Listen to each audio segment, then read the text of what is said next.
Welcome to It's All Fine and Danjee, where we talk about community, culture, and all of the big and little things that make life good. Here are your hosts, Dan and Angie. Hey everybody, and welcome to episode 114 of the It's All Fine and Danjee podcast. We are in studio today, and we are joined by Josh Taylor. He is the founder and president of a little place called the Do Good Farm, which is right here in our backyard in Winter Garden. I love the name of that, by the way. Thank you. I mean, it kind of says it all. It Do does. we really even need to talk anymore? Right. Really? Done. But, let's just start off getting into it. Tell us a little bit about the farm and what your role is there. Yep. So our mission as an organization is to end hunger and malnutrition through sustainable farming and teaching people to grow their own food instead of just shipping boxes of rice and beans over and over and over again. We want to actually empower people to work and provide for themselves. And so, if you have money and you want to feed people, you can buy a bunch of food, but then when that food's gone, your money's gone, the food's gone, and their bellies are hungry again. It's not sustainable, yeah. Exactly. So we want to invest in sustainable methods so that once we set up our farms, it'll continue to produce food indefinitely. That's the short answer. So I love that. So that's the bottom line for us, is that we want to set it up and so that it'll continue to produce food indefinitely. I love that. That's the only way it's going to work in the long term. Right. Yeah. Absolutely. So when you say sustainable, there's all sorts of different sustainable Absolutely. type of farming. So Yep. what is it that you guys offer? Yeah, so we have a number of different farming methods that work together. That's the way we design all of our farm properties. And we want to farm in a way that adds value into the soil and into the earth and into the property that we're on. Our traditional industrial American farming methods rob value out of the soil. We want to add value into the soil so that if we ever have to leave that property, it will be better than when we got to it in the first place. And so one of the keys to sustainability is closing waste loops, where waste from one thing becomes input to another thing. And if you remember from science class growing up, energy is not created nor destroyed, it's only transformed. Yes. And so as living creatures, all we do is convert energy into different forms over and over and over again. And so we just want to be intentional to do that. And so there's sustainability in that aspect. There's also sustainable from the financial perspective as well. So we want to not only teach people to grow food to feed themselves and their family, but also take extra food to market. And so they can sell it and then help fund a hospital or an orphanage or a church or a school or whatever their case may be. You guys have really thought about way beyond just like you said, just here, donate some rice and beans. That'll Right. go a little ways. Right. You know what I mean? You're really thinking it out of how you can really help people's future. Right. Exactly. I love that. I do too. I'm assuming it didn't start that way though. I mean, or did it? No, You? it did. So this was well planned out. You guys didn't just start tinkering around with it to start. No, it started that way. There's a fantastic book called When Helping Hurts, and another one called Toxic Charity that's kind of in the same vein. And the kind of the Cliff's Notes version of that is that when we oftentimes set out with fantastic intentions to help people, and in that process can often do more harm unintentionally than good. And so, and kind of the nutshell version of how that goes down is there's three phases to helping people. There's relief, there's recovery, and there is development. So relief is you have a disaster, a tsunami, earthquake, fire, whatever the case may be. You got to get in with food, clothing, shelter, and water and save lives. That really should stay in relief mode for a very short period of time, weeks even. Yeah, that's emergency mode, so to speak. Exactly. So rehab is kind of the next phase. That's rebuilding the infrastructure of the community. Again, that should be a very short window of time as well. And then the third phase is development, where you're really handing off the baton back to the community for them to provide for themselves. Yeah. So we really fit in that third window so that it's sustainable. We want to, again, empower and train people to do that for themselves, Right. And ultimately get out of the way. So That's amazing. That is pretty cool. So one of the things that you have that's sustainable at the farm is aquaponics, I Yes. read, Yep. which is so cool. My brother-in-law actually has done that in his Very backyard. cool. So I kind of know a little bit about it. But Yeah. for those people who do not know what Yep. that is, can you let them know? Yeah, so aquaponics is a combination of aquaculture and hydroponics, where the name comes from. You merge those two together. Same exact ecosystem that you have in your bodies of water, in your rivers and streams and lakes. And if you remember from American history class, a lot of our major cities first grew up around bodies of water like the Mississippi River. Yeah. Yep. Because all of the soil around those bodies of water is super nutrient rich soil for farming and growing food. So it's that ecosystem that really drives that. And so the how it works is, it's all naturally occurring. There's fish that we have in tanks. They create waste, and bacteria that's all naturally occurring as well converts that waste into food that feeds the plants. Is kind of the bottom line. So fish create waste. That's fertilizer for the plants. Yep. And if you've never seen aquaponics before, the roots grow right. You do put soil sometimes. Sometimes you use rocks. There's like different things you can use, but the roots are drawing those nutrients right from the water. It's really cool. I have seen, they have like a thing at Epcot, you probably know, where you take the living with the land, you take the boat, and you can see there's a section there where you can see the roots and the tilapia. That's what it reminded me of. Yeah, exactly. Yep. That's what it is. Yeah. So I'm just curious, how did you learn how to do all this stuff? So maybe about 20 or so years ago, 15, 20 years ago, my wife and I just really began to be heartbroken for the hungry and thirsty and oppressed and enslaved in the world. And, Sure. When you look at the statistics of the tragedies that are happening all over our planet, it's crazy. Yeah. So we wanted to give more of our time and financial resources into things like that we felt mattered.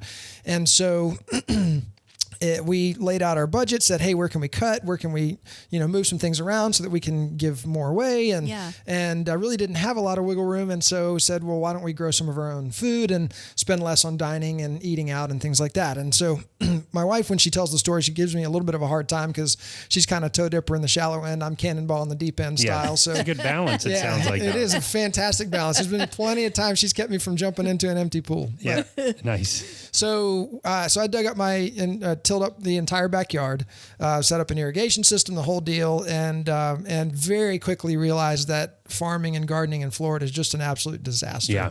Between the heat, the weeds, the sandy soil, the pests, everything, it's just super challenging. So we've learned that. Yeah.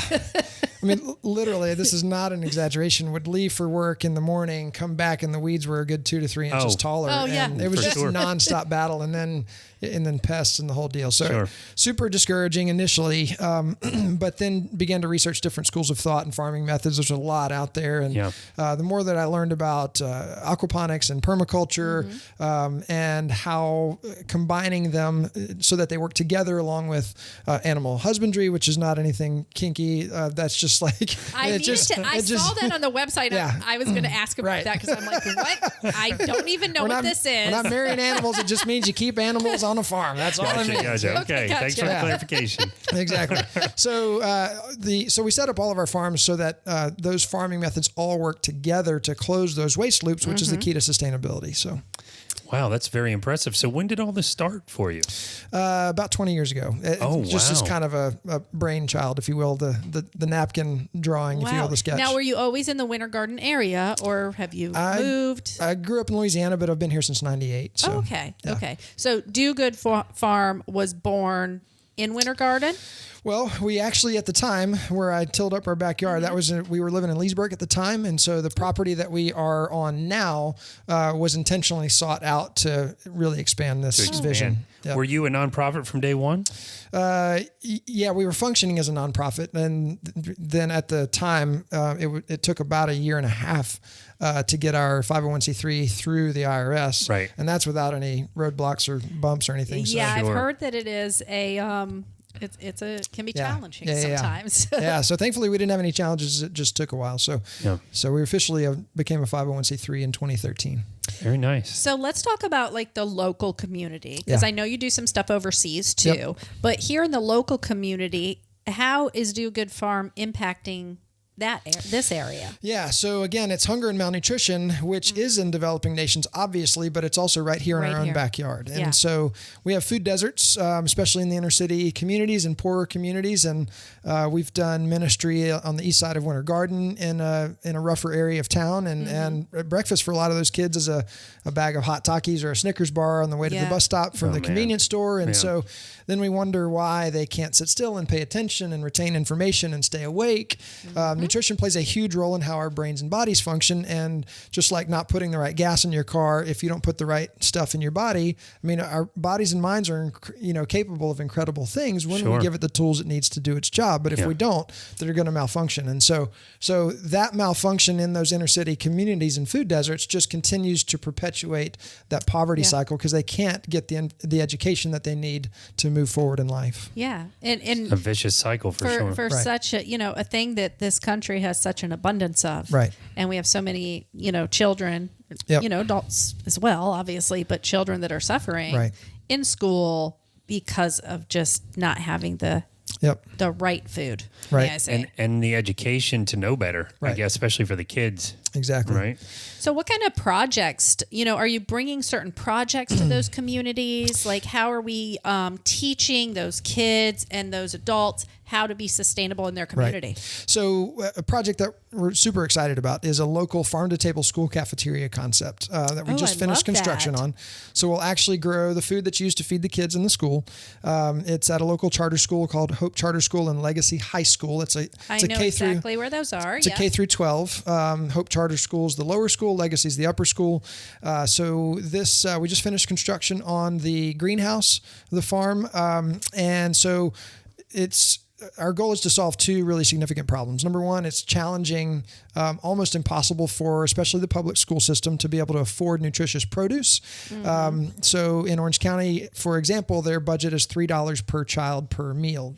And I've been in the restaurant business about 33 years, and you really can't do much more than canned and processed and cheese pizza and hot dogs and things like that. And they do an incredible job with what they have. It's just that the resources are limited. So that's problem number one. But even if there was some magic way to afford it, it doesn't guarantee that the kids will actually eat it. So what we have found over the years is that when they get to participate in the process and can plant a seed and watch it grow and wash it and take a bite out of it, they're much more likely to actually eat their vegetables. And so then this farm now becomes this incredible STEM learning laboratory as well, because there's just incredible math and science and educational social studies in farming. And so you said you come from the restaurant industry. Were you working? I mean, is it still what you do during the day? Or? It still is, yeah. So it was always kind of just a sidebar of my life, just to pay for rent and gas and that kind of stuff. Right. But we opened a cafe in 2006 called House Blend Cafe,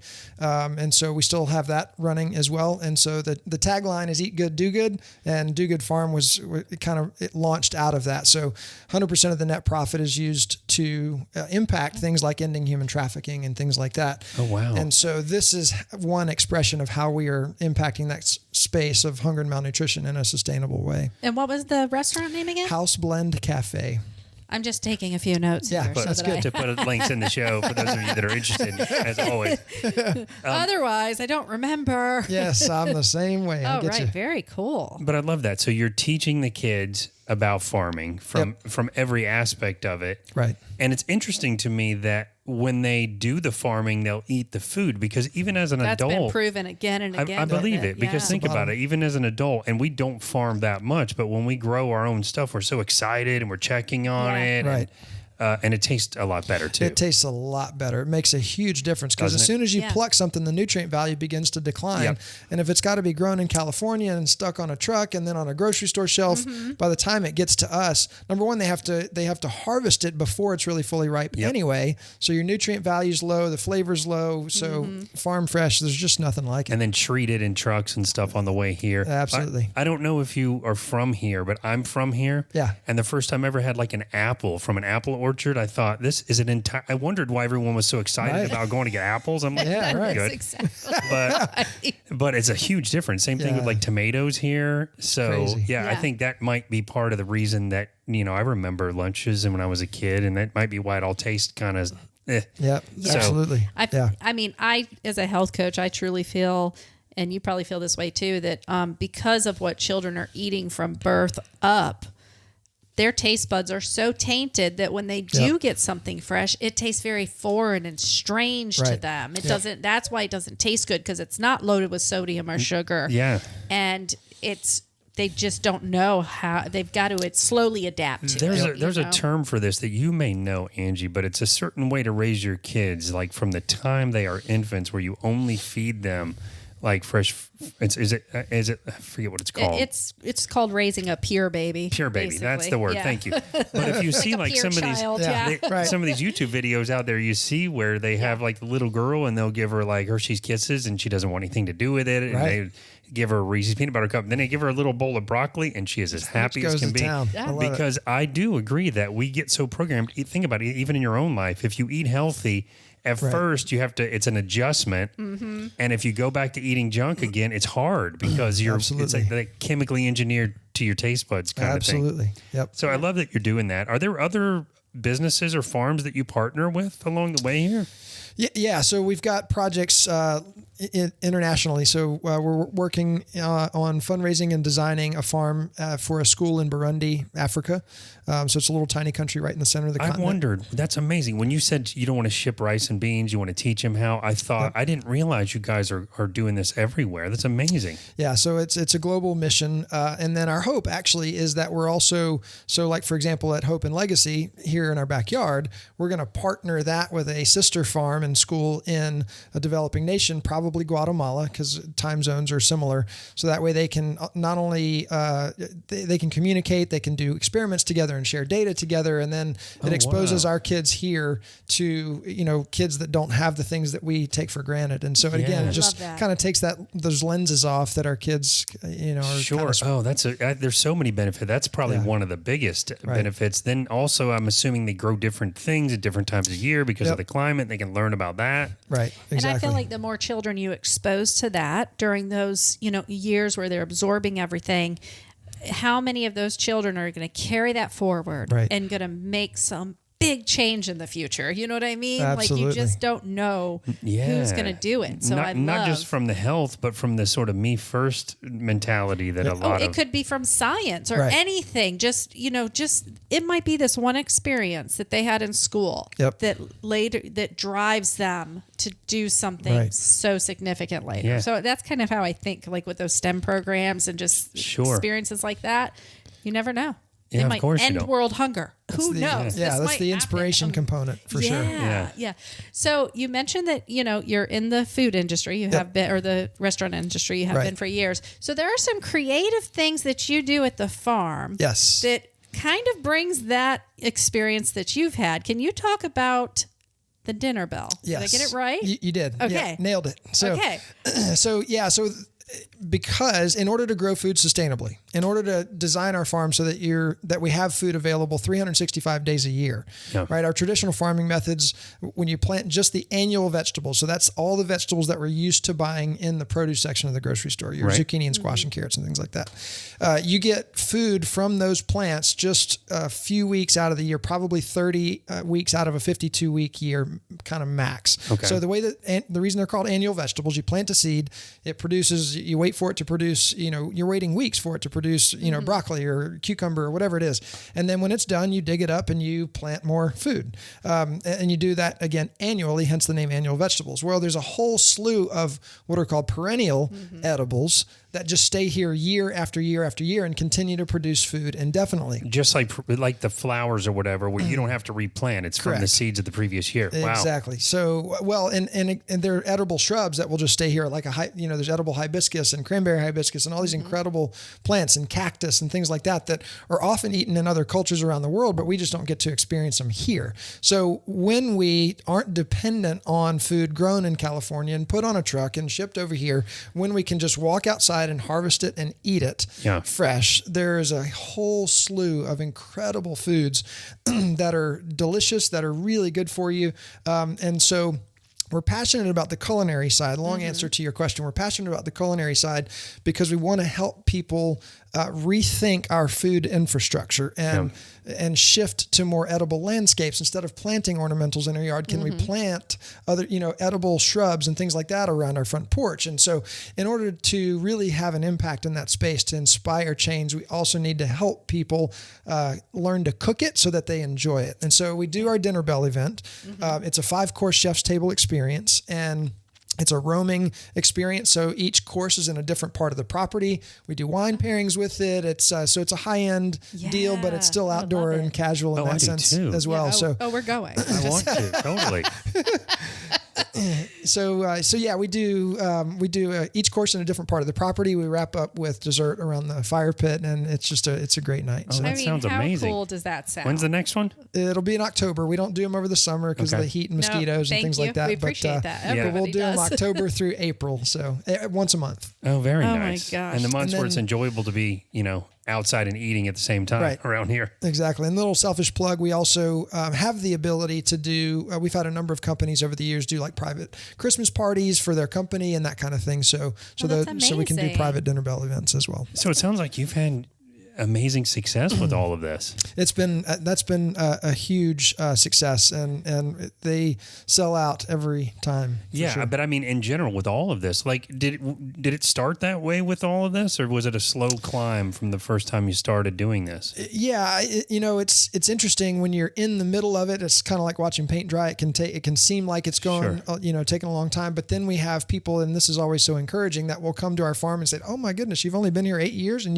and all of this has grown up so much." So in one aspect, yes, it seems like it's taken a long time, but in others it hasn't. So, right. So we've accomplished a lot. So you say people come to the farm. Do you do tours? Do you sell produce there? Like, what if we visit the farm, what are we going to see? Yeah. So when COVID hit, we shifted to really having open hours to just doing a kind of a curbside pickup model. Mm-hmm. So we have a number of families that participate in a CSA. It's just kind of a monthly co-op where you pay a monthly amount and then you pick up every week. And so we schedule harvest times, and then we'll harvest them ahead of time, have them, so literally just picking up bags and going. But yeah, we can schedule tours as well. And the contact page on our website comes right to my inbox. And so if you're interested in a tour, we can definitely schedule. Oh, very nice. For sure. We'll put a link in the show notes on how to get to your website.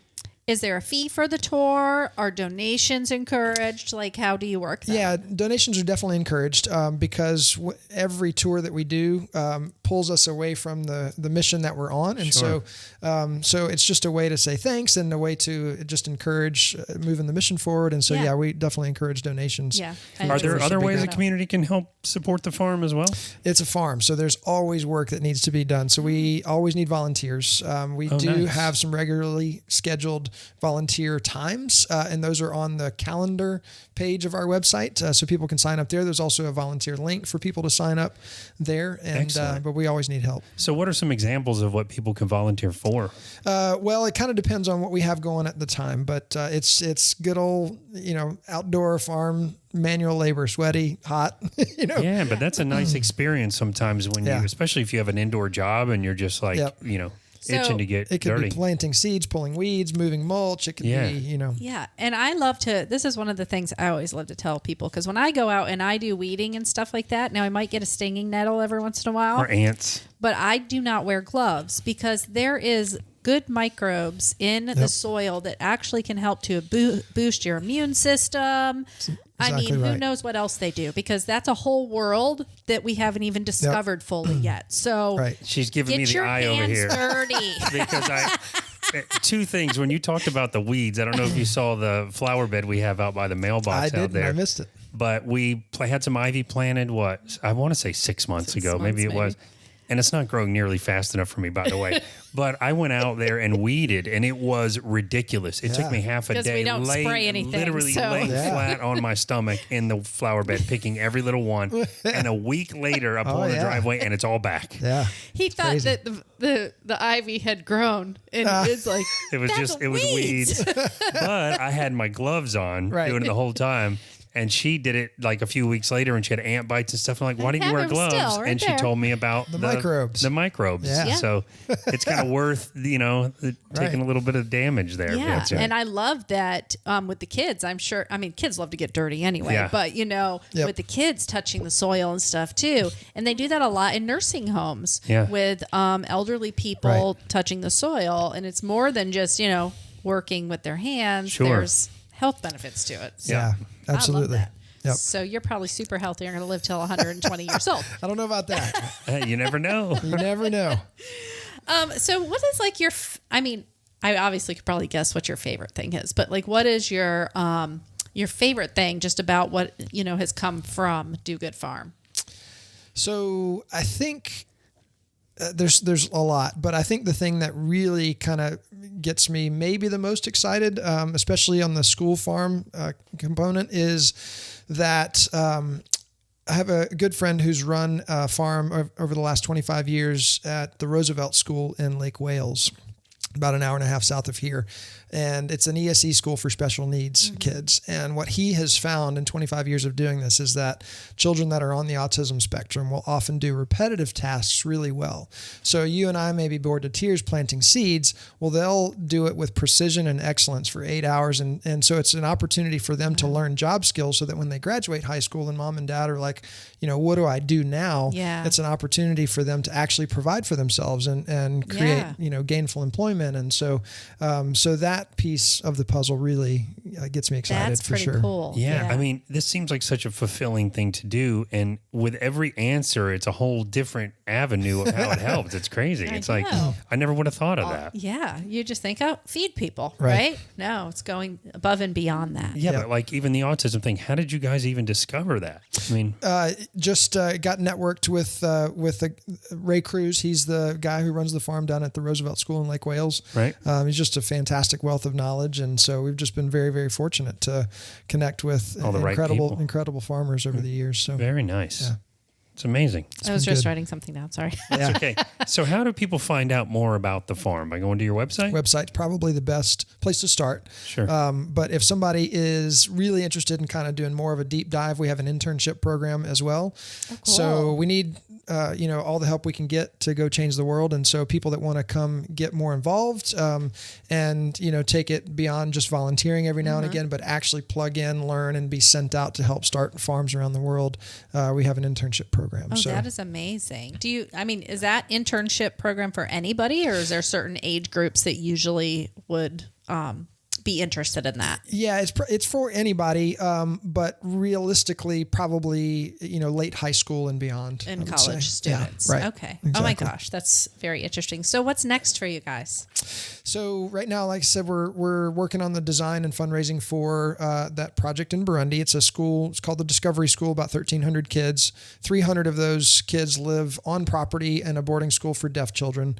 3 years ago, we went and put in a small aquaponics system as kind of a teaching system, but the plan is to go back and put in a commercial production farm that will grow food to feed the kids there at the school, and then they can also sell it to the community and help create funds for the school as well. So wow. So you guys are actually going and you're going and doing these missions. This is not that you've connected with someone and they're setting it up with your instruction. You guys are going and doing it. We're going and doing it. Yeah, we put in a small aquaponics system at an orphanage in Honduras as well. They didn't have acres to farm on. They just had a little side yard.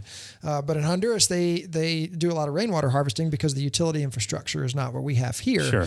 And so their building infrastructure was actually strong enough to handle the water weight that comes with putting an aquaponics farm up there. And so, so it doesn't replace their food supply, but it does really add really nutrient rich and nutrient dense foods into what they're already feeding the kids. So, I love that word, nutrient dense. Yes. And educating them at the same time on how to do it themselves after. Absolutely. So I was wondering if one of the ways that you do make money for the farm and for, towards the mission that you have, do you build aquaponic systems for people? Yeah, we can do design and install work. And so cool. again, on the sustainability side of things, we want the entire thing all the way around to be sustainable. And so, so we do have that marketplace component. So just like the cafe that we established to create funds to help fund the mission side of it, we have a number of different ways that people can buy, if you will, from us. And so we do edible landscape design and install. We do. Oh, wow. That's great. We can do commercial design and install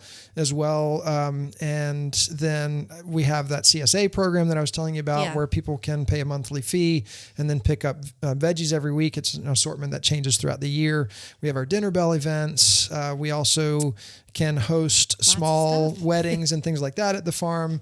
And then we do catering and that kind of stuff too. So that is quite amazing. No kidding. How big is the farm? We didn't ask that. We didn't talk about that. Great question. Our farm, our home base, if you will, is only 1.5 acres, which in the farming world is super small. Yeah. But we'll, if you ever get a chance to come tour, you'll see that we're growing a lot of food in a little bit of space. And that's part of our passion, is to teach more intensive farming practices. And so out of our greenhouse that we have, we can harvest 300 to 400 heads of lettuce every day out of that greenhouse. And then our food forest produces food. We could easily feed 200 people a day and not feel it. So, wow, that's so impressive. But that just goes to show you that food, what am I trying to say? Nutrient dense food can be grown in a very small area. You don't have to have a large plot of land to grow food that you can sell, to make a living on, that can feed your family nutritious food. Like, you don't have to have a lot. So, I mean, that's proof right there. That's pretty amazing. Especially for people that, you're setting these things up, but for people that have your typical yard and your typical neighborhood, a lot of the times people assume you can't really, they can't farm. Look at the size of my yard.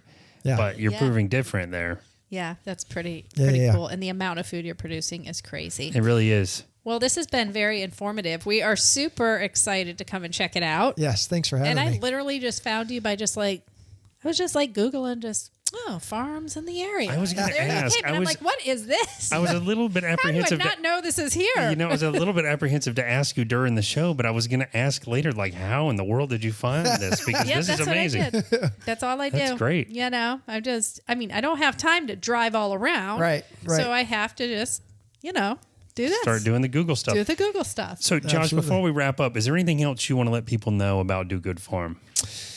No, obviously, I just one final plug to get involved. Like I said, we need all the help we can to change the world. And so there's lots of ways for people to make a difference in what we're doing. So. And I love that you have a bunch of different, volunteer opportunities. So I think that's... Yeah, and it seems like you guys are definitely making a change in the world in a lot of different good ways. So...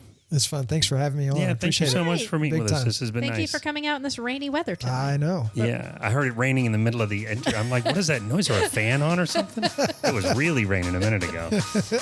All right, guys. Well, stay tuned for a few more minutes. We will be right back with you.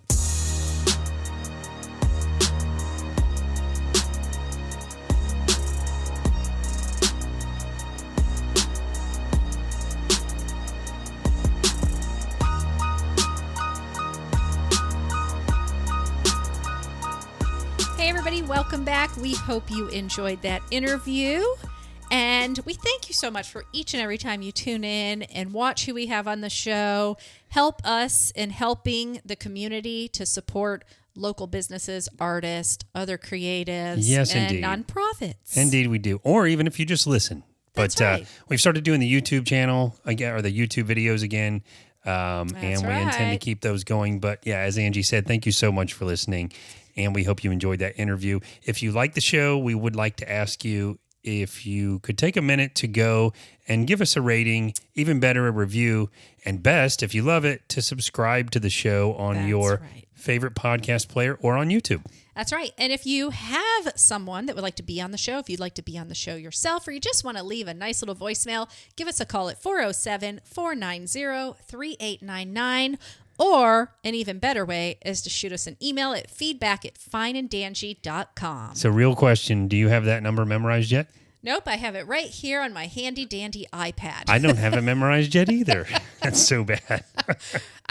Do any of us really call nowadays? No. We send a text, we send an email, we reach out on social media. That's how we communicate. That is correct. But we also want to remind you, if you could take a moment in every day to think about what you are doing for those in your community and what you might be able to do more for those in your community. That's right. I think that needs to be something we think about each and every day when we wake up in the morning. Indeed. And always remember, at the end of each and every day, it's all fine and dandy.